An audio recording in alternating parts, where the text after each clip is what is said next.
I'm at Millside for today's masterclass, a truly rural glamping experience in a quiet, picturesque spot in the Lincolnshire countryside. My name is Rachel Cullis-Dorset, and today I'll be presenting session 1 of 3 on building a brand. Learn more about brand building with 3 bite-sized sessions which explain what, how and why. What is a brand? Just a marketing buzzword, or is it really important for my business, and why? How do you build a brand? What do you need, and can you do it yourself as a business owner?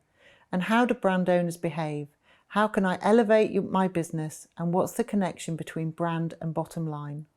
So a brand is the way a product, a company or an individual is perceived by those who experience it.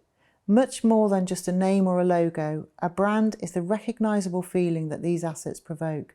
And that's because brands live in the mind. They live in the minds of everyone who experiences them: employees, investors, the media, and perhaps most importantly, your customers. So simply put, brands are perceptions.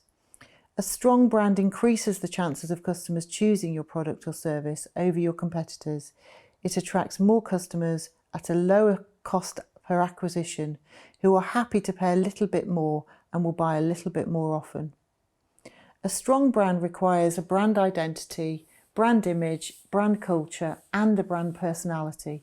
And implementing a successful brand strategy that develops all 4 of these components increases brand trust, loyalty, and awareness for your business. So your company's image, identity, culture, and personality are what customers connect to.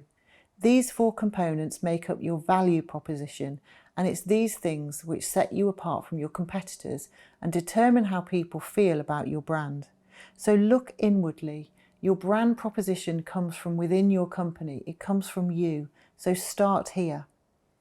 Check out all your competitors as the first piece of work.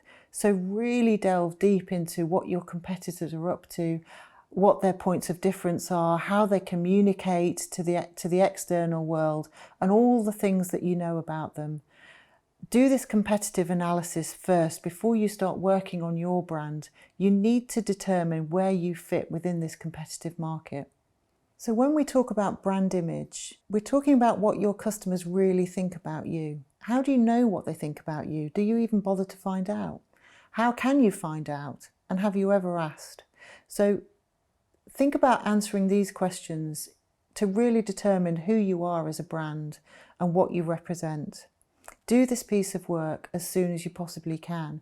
There are lots of things you can do now online which allow you to speak to your customers and find out what people think about you.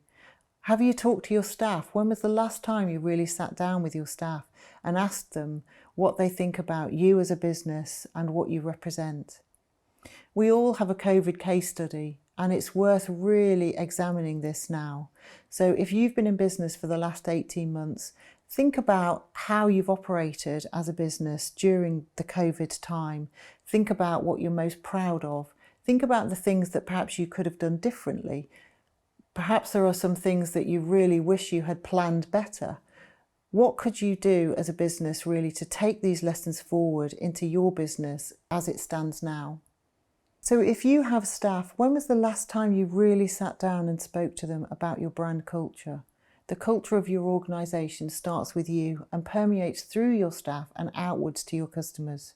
Your staff are your biggest advocates and your biggest asset. So make them into positive advocates and build your brand with them. Involve them in this process right from the very beginning. So brand positioning is critical to communicating your brand's unique value to those you serve. How are you different to your competitors? Are you a luxury brand or a budget brand? Are you provocative or are you conservative? Are you indulgent or are you practical? Each of these qualities exists as a spectrum in your customer's mind, and brand positioning shapes customer preferences, dictates buying behaviour, and serves as the basis for customer loyalty. The world's strongest brands are positioned in ways that feel timeless. And a brand audit is one of the best ways to assess your company's positioning and that of your top competitors. By first understanding your customers, your competition, and your brand's unique value proposition, you can ensure your brand is positioned as distinct, valuable, and impossible to forget. Brand personality is the unique spectrum of characteristics and behaviours that are unique to you and your brand. Its personality is how your brand would look and sound if it were a person. And a brand's personality is the reason it is identifiable to your loyal customers and the basis for the highly personal relationships they form within it. So your brand promise is the solemn pledge that you have to your customers. Think about what this is and why your customers would want to engage with you.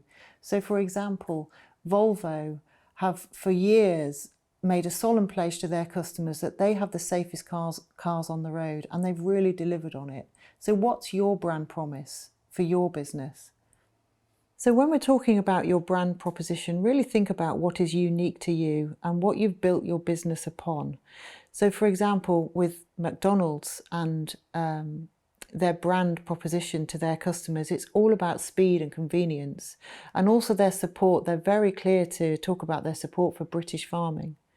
Perhaps you're a holiday park who wants to appeal to the family market. You want your families to feel comfortable where they are within the park and not have to go anywhere else for a full entertainment package for the whole week. Think about what makes you unique as a business and what your brand proposition is and what sets you apart from your competitors. So that's the end of session 1 of 3 on building a brand. I hope you found the session interesting and useful.